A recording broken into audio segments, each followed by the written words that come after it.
আসসালামু আলাইকুম ভিউয়ার্স, সবাই কেমন আছেন? আশা করি সবাই ভালো আছেন।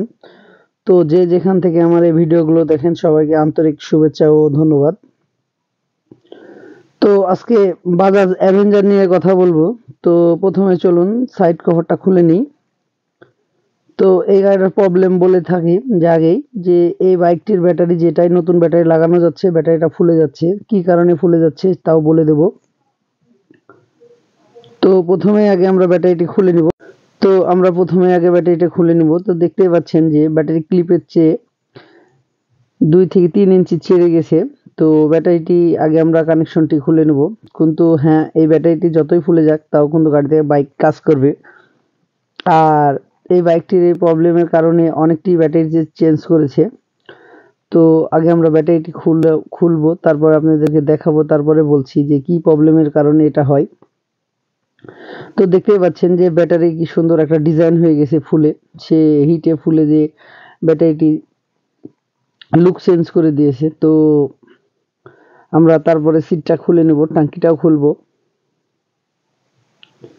তো বলে থাকি যে ট্যাঙ্কিটা খোলার আগে আমরা আগে ট্যাঙ্কির ফুয়েল ট্যাঙ্কির জ্যাকটিও খুলে নিতে হবে। তো আমরা এটা খুলে নিলাম, তারপরে ট্যাঙ্কিটা এভাবে সুন্দর করে বের করে নেব ট্যাঙ্কির নাট খুলে।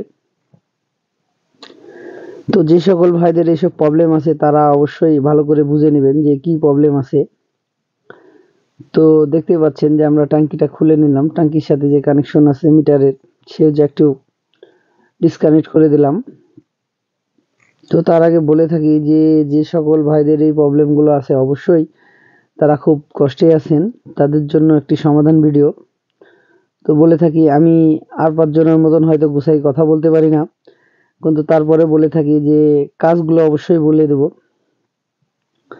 তো প্রথমে আমরা আগে রেকটিফায়ারটি চেক করব। তো রেকটিফায়ারের হলো কানেকশনটা আগে খুলতে হবে আমাদেরকে অবশ্যই। তো নাটগুলো আগে আমরা খুলে নিব। নাট খোলার পরে আরো কি কি করেছে এটাও দেখাবো আপনাদেরকে। তো রেকটিফায়ার আমাদের খোলা হয়ে গেছে। অনেকেই হয়তো রেকটিফায়ার নামটা জেনে থাকেন বাইক যারা চালান। তো দেখতে পাচ্ছেন যে বাইকটি আমরা খুললাম। তো এই যে কানেকশনটা আমরা খুলে নিয়েছি জ্যাকগুলো। তো জ্যাকগুলোর খোলার কারণ আছে। তো এই জ্যাকের সাথে কানেকশন কতগুলো দিয়ে হয়েছে এক্সট্রা কানেকশন। তো আপনাদেরকে এটা দেখাবো আমি এখনই খোলার পরে। তো রেকটিফায়ারটি এটা 05 রেকটিফায়ার এর পার্ট নাম্বার আছে। অনেকেই হয়তো 4 নম্বর পার্ট নাম্বারেও রেকটিফায়ার লাগায় থাকে। তো এটা আসলে এটা হবে না, এই কারণে হবে না যে পার্ট নাম্বারের সাথে ম্যাচ না করলে বিপদ আছে। তো দেখতে পাচ্ছেন যে অনেকেই হয়তো টেকনিশিয়ান ভাইরা ইলেকট্রিক সম্বন্ধে ভালো বুঝেন, তাই একটা টেন্ডেন্সার লাগিয়ে থুয়ে দিয়েছেন। তো এটা লাগিয়ের কারণ হলো এটা যে রেকটিফায়ারটি ভালো কাজ করবে বলে লাগিয়ে দিয়েছে, কিন্তু আসলে না, এটা আবুল মিস্ত্রির কাম। যাই আবুল বানিয়ে দেবে গাড়িওয়ালাকে, সে ছাড়া এই বুদ্ধিটা পাবে না। তো আমরা এটা খুলে দেখে নেব, থামেন, যে এর মধ্যে কি আছে আর কত ওয়ার্ডের হলো এটা টেন্ডেন্সার ইউজ করেছে। তো আমরা কানেকশনটা সুন্দর করে খুলে নেব।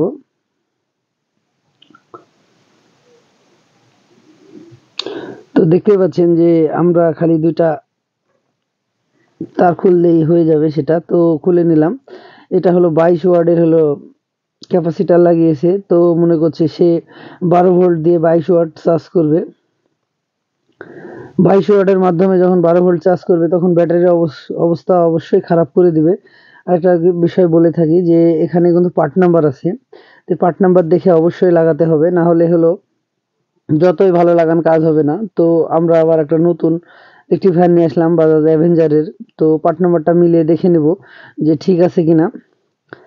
তো দেখতেই পাচ্ছেন যে রেকটিফায়ারটি অবশ্যই 100% মিলতে হবে। তো সবই ঠিক আছে। তো আরো একটা বিষয় বলে থাকি যে নতুন রেকটিফায়ার যখন লাগাবেন তখন অবশ্যই ব্যাটারির এসব প্রবলেমগুলো দূর হয়ে যাবে। বাইক রেকটিফায়ারের লাইন না থাকলেও স্টার্ট হবে। তো ব্যাটারি কানেকশন ছাড়াও যখন স্টার্ট করার পরে যখন ব্যাটারির কানেকশন খুলে দিবেন তখন জানবেন যে স্টার্টে থাকবে, তখন বুঝতে পারবেন যে রেকটিফায়ার ঠিক আছে। আর ব্যাটারি ডিসকানেক্ট যখন করে দিবেন তখন জানবেন যে স্টার্ট অফ হয়ে গেলে রেকটিফায়ার শর্ট আছে। তো সাধারণত অ্যাভেঞ্জারের এই প্রবলেমগুলো বেশি হয়ে থাকে। তো যাদের এইসব প্রবলেমগুলো আছে, বাজাজ পালসার, তারপরে বাজাজ অ্যাভেঞ্জার, তারপর বাজাজ এক্সিডি, তাদেরকেই বলছি এটা আমি, যে ভয়ের কিছু নেই। যে যাদের ব্যাটারি ফুলে যাচ্ছে কিংবা স্টার্টের খুব প্রবলেম, সে সকল ভাই একটা করে রেকটিফায়ার চেঞ্জ করলেই সব ঠিক হয়ে যাবে। তো আমরা এবার এটা সেট করে দেব সুন্দর করে। তো দেখতে পাচ্ছেন যে আমরা স্ক্রুগুলো ভালো করে সেট করে দিচ্ছি। তো প্রথমেই আপনাদেরকে বলেছি যে আমি হয়তো আর 5টা মিস্ত্রির মতন হয়তো কথা বলতে পারি না, ইউটিউবারের মতন, কিন্তু আবারও বলে থাকি যে কাজগুলো ভুল হওয়ার চান্স নেই। তো অবশ্যই আপনারা আমার এই পেজটির কথাগুলো ভালো করে ফলো করলে অবশ্যই সমাধান পাবেন কিংবা ভালো একটা রেজাল্ট পাবেন। তো বলে থাকি যে এই যে দেখতে পাচ্ছেন যে আমি কানেকশনগুলো সব লাগিয়ে দিলাম। তো এবার আমি সুন্দর করে জ্যাকগুলো যেখানে আছে সেখানে জ্যাকগুলো সেট করে দিব। তো সব কমপ্লিট। এবার আমি হলো সুন্দর করে একটা ব্যাটারি লাগিয়ে দেব। তো দেখতে পাচ্ছেন যে ব্যাটারি যেহেতু ফুলে গেলে চেঞ্জ হয় না, আর প্রত্যেকটা ব্যাটারি কিন্তু 6 মাস গ্যারেন্টি থাকে। তো এই যে আবারও একটা গ্যারেন্টির ব্যাটারি দিলাম, 6 মাসের গ্যারেন্টি, কিন্তু ফুলে গেলে ব্যাটারি চেঞ্জ দেয় না। তো তা বাদে চার্জ বসে গেলে চেঞ্জ দিয়ে দিবে। তো এই ব্যাটারিটি আমরা প্রথমে লাগিয়ে নেব একটা। তো দেখতেই পাচ্ছেন যে ব্যাটারির নাটগুলো আমরা সুন্দর করে সেন্টার করে নেব। তো আরেকটা বিষয় বলে থাকি, অনেক সময় ব্যাটারির নাটগুলোতে আয়রন পড়ে যায়। এখানে ঘাবড়ানোর কিছু নাই, একটু হালকা গ্রিস দিয়ে দিলেই এই প্রবলেমগুলো দূর হয়ে যাবে। তো আমরা মেন তারটিও লাগিয়ে দিলাম। অবশ্যই দেখে লাগাতে হবে, প্লাস আর মাইনাস আছে।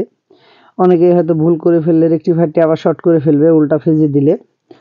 তো আপনারা দেখতেই পাচ্ছেন যে বাইকটি এবার আমি চাবি দিয়ে অন করব। এবার বাইকটি আমরা স্টার্ট করব। তো বাইকটি মোটামুটি আমাদের স্টার্ট হয়ে গেছে। তো আমরা এবার ব্যাটারি ডিসকানেক্ট করব আবারও। তো ব্যাটারি ডিসকানেক্ট করার কারণ হলো এটা, যে আমরা দেখে নেব যে ঠিকঠাক রেকটিফায়ার কাজ করছে কিনা। তো এটা প্রথমেই বলেছিলাম। তো এই যে দেখতে পাচ্ছেন যে ব্যাটারি আমরা ডিসকানেক্ট আবার করে নিলাম। এই যে দেখতে পাচ্ছেন যে বাইক আমাদের স্টার্টেই আছে। তো এই যে আমরা এখানে ফায়ারিং করে দেখে নিচ্ছি যে চার্জিং আছে কিনা। তো বুঝতেই পাচ্ছেন যে চার্জিং যখন থাকবে তখন অবশ্যই জানতে হবে যে বাইকটি ঠিক হয়ে গেছে। তো এই যে দেখতেই পাচ্ছেন যে অলওয়েজ টাইম ফায়ারিং করছে, তো ব্যাটারি চার্জ হয়ে যাবে। তো এইসব প্রবলেম যে সকল বাইকের আছে, তো বুঝতেই পারলেন যে এমন কিছু সার্ভিস করা লাগে না, হালকা একটা রেকটিফায়ার চেঞ্জ করলে এটা সমাধান হয়ে যায়। তো এটা একটা ছোট কাজ, ছোট কাজের মধ্যে এটা অনেক বিপদ।